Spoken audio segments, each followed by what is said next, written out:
When people think about cities, they tend to think of certain things. They think of buildings and streets and skyscrapers, noisy cabs. But when I think about cities, I think about people. Cities are fundamentally about people. And where people go and where people meet are at the core of what makes a city work. So even more important than buildings in a city are the public spaces in between them. And today, some of the most transformative changes in cities are happening in these public spaces. So I believe that lively, enjoyable public spaces are the key to planning a great city. They are what makes it come alive. But what makes a public space work? What attracts people to successful public spaces? And what is it about unsuccessful places that keeps people away? I thought if I could answer those questions, I could make a huge contribution to my city. But one of the more wonky things about me is that I am an animal behaviorist. And I use those skills not to study animal behavior, but to study how people in cities use city public spaces. One of the first spaces that I studied was this little vest bucket park called Paley Park in Midtown Manhattan. This little space became a small phenomenon. And because it had such a profound impact on New Yorkers, it made an enormous impression on me. I studied this park very early on in my career because it happened to have been built by my stepfather. So I knew that places like Paley Park didn't happen by accident. I saw firsthand that they required incredible dedication and enormous attention to detail. But what was it about this space that made it special and drew people to it? Well, I would sit in the park and watch very carefully. And first, among other things, were the comfortable, movable chairs. People would come in, find their own seat, move it a bit, actually, and then stay a while. And then, interestingly, people themselves attracted other people. And ironically, I felt more peaceful if there were other people around. And it was green. This little park provided what New Yorkers craved: comfort and greenery. But my question was, why weren't there more places with greenery and places to sit in the middle of the city where you didn't feel alone or like a trespasser? Unfortunately, that's not how cities were being designed. So here you see a familiar sight. This is how plazas have been designed for generations. They have that stylish Spartan look that we often associate with modern architecture. But it's not surprising that people avoid spaces like this. They not only look desolate, they feel downright dangerous. I mean, where would you sit here? What would you do here? But architects love them. They are plinths for their creations. They might tolerate a sculpture or two, but that's about it. And for developers, they are ideal. There's nothing to water, nothing to maintain, and no undesirable people to worry about. But don't you think this is a waste? For me, becoming a city planner meant being able to truly change the city that I lived in and loved. I wanted to be able to create places that would give you the feeling that you got in Paley Park and not allow developers to build bleak plazas like this. But over the many years, I have learned how hard it is to create successful, meaningful, enjoyable public spaces. As I learned from my stepfather, they certainly do not happen by accident, especially in a city like New York, where public space has to be fought for to begin with. And then for them to be successful, somebody has to think very hard about every detail. Now, open spaces in cities are opportunities. Yes, they're opportunities for commercial investment, but they're also opportunities for the common good of the city. And those two goals are often not aligned with one another, and therein lies the conflict. The first opportunity I had to fight for a great public open space was in the early 1980s when I was leading a team of planners at a gigantic landfill called Battery Park City in lower Manhattan on the Hudson River. And this sandy wasteland had lain barren for 10 years. And we were told unless we found a developer in 6 months, it would go bankrupt. So we came up with a radical, almost insane idea. Instead of building a park as a complement to future development, why don't we reverse that equation and build a small but very high-quality public open space first and see if that made a difference? So we only could afford to build a 2-block section, what would become a mile-long esplanade. So whatever we built had to be perfect. So just to make sure, I insisted that we build a mock-up in wood at scale of the railing and the seawall.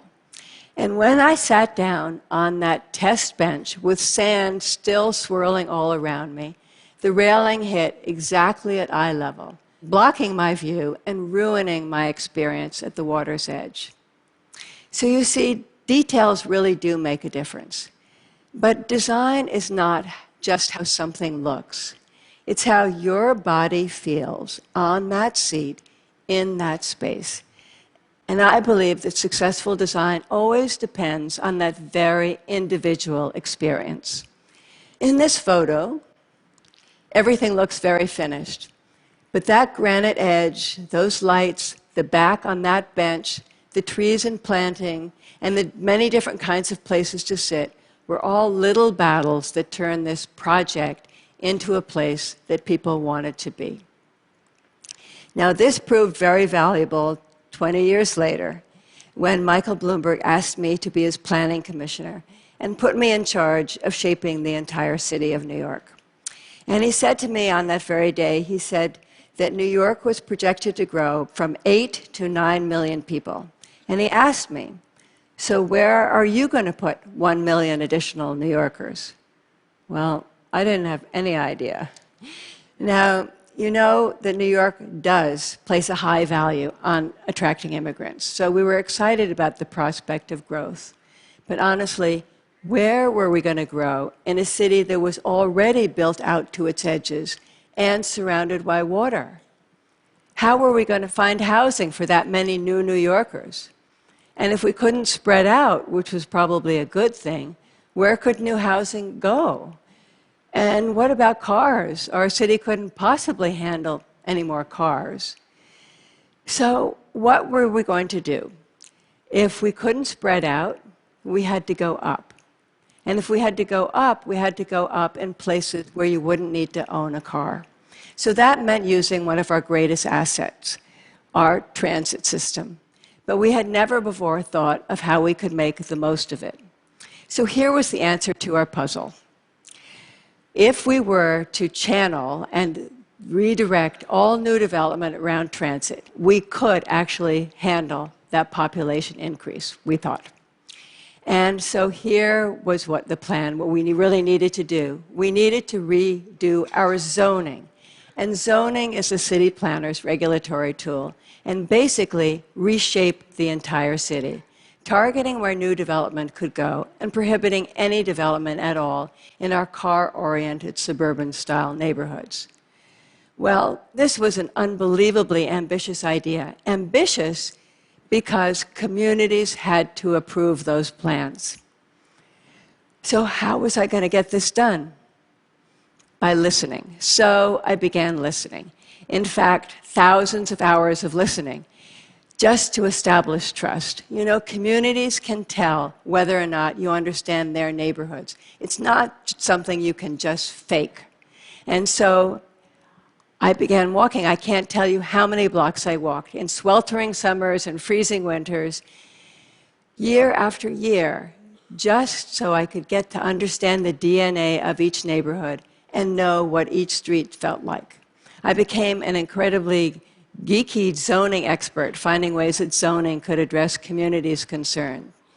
So little by little, neighborhood by neighborhood, block by block, we began to set height limits so that all new development would be predictable and near transit. Over the course of 12 years, we were able to rezone 124 neighborhoods, 40% of the city, 12,500 blocks.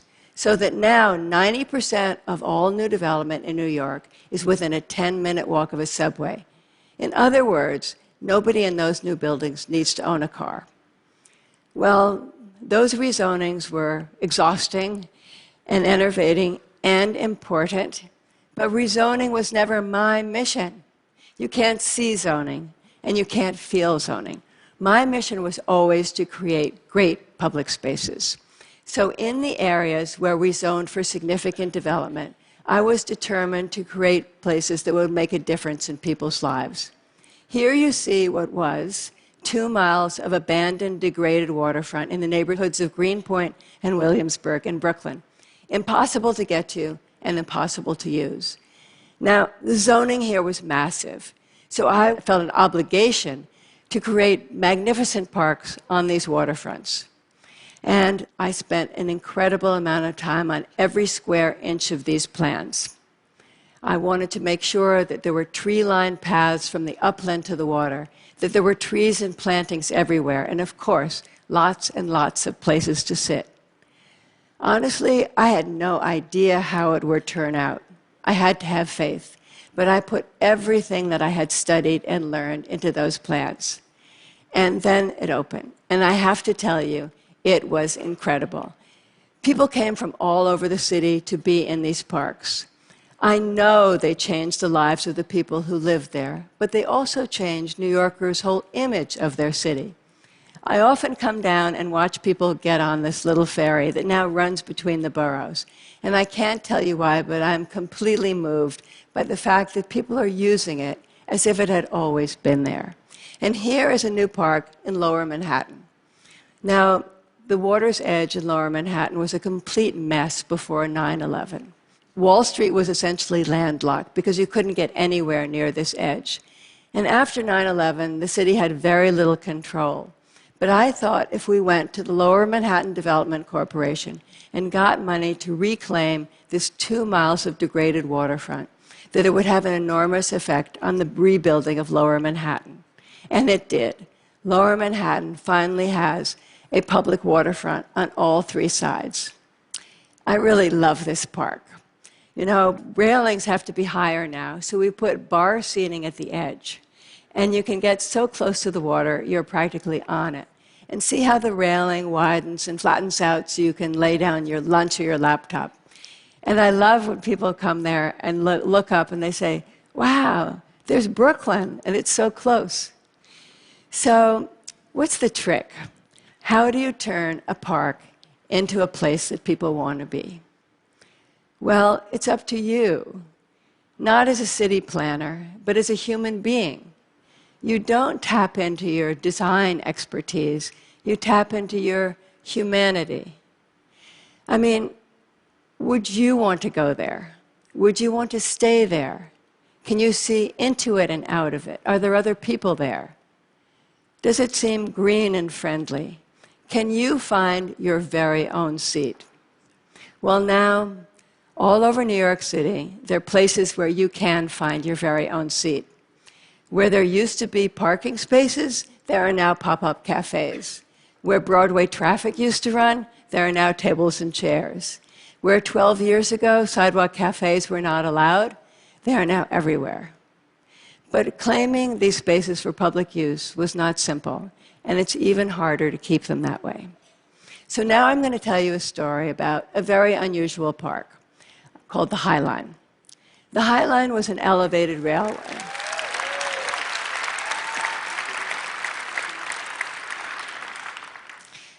The High Line was an elevated railway that ran through 3 neighborhoods on Manhattan's west side. And when the train stopped running, it became a self-seated landscape, a kind of a garden in the sky. And when I saw it the first time, honestly, when I went up on that old viaduct, I fell in love the way you fall in love with a person, honestly. And when I was appointed, saving the first 2 sections of the High Line from demolition became my first priority and my most important project. I knew if there was a day that I didn't worry about the High Line. It would come down. And, the High Line, even though it is widely known now and phenomenally popular, it is the most contested public space in the city. I mean, you might see a beautiful park, but not everyone does. It's true. Commercial interests will always battle against public space. I mean, you might say, how wonderful it is that more than 4 million people come from all over the world to visit the High Line. Well, a developer sees just one thing: customers. Hey, why not take out those plantings and have shops all along the High Line? Wouldn't that be terrific? And won't it mean a lot more money for the city? Well, no, it would not be terrific. It would be a mall and not a park. And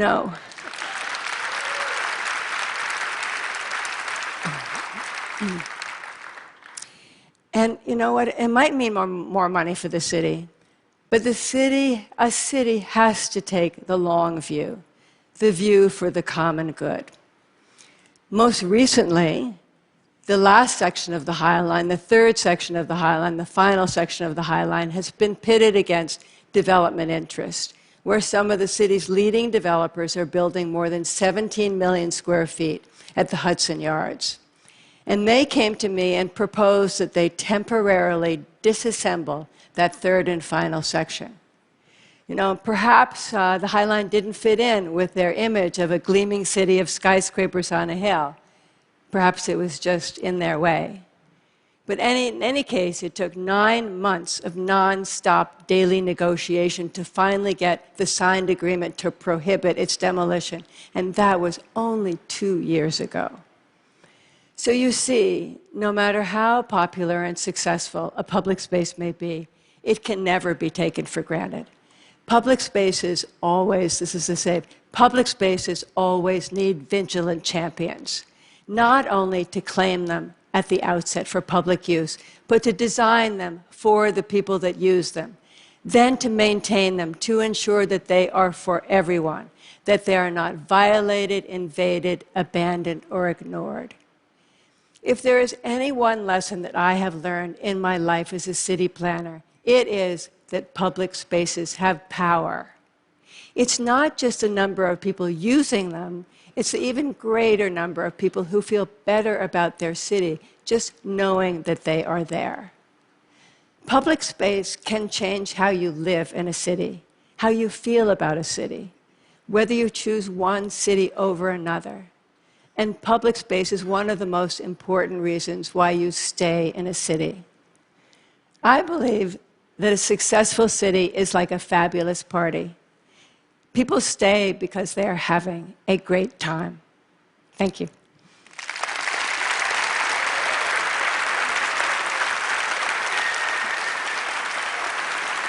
Thank you.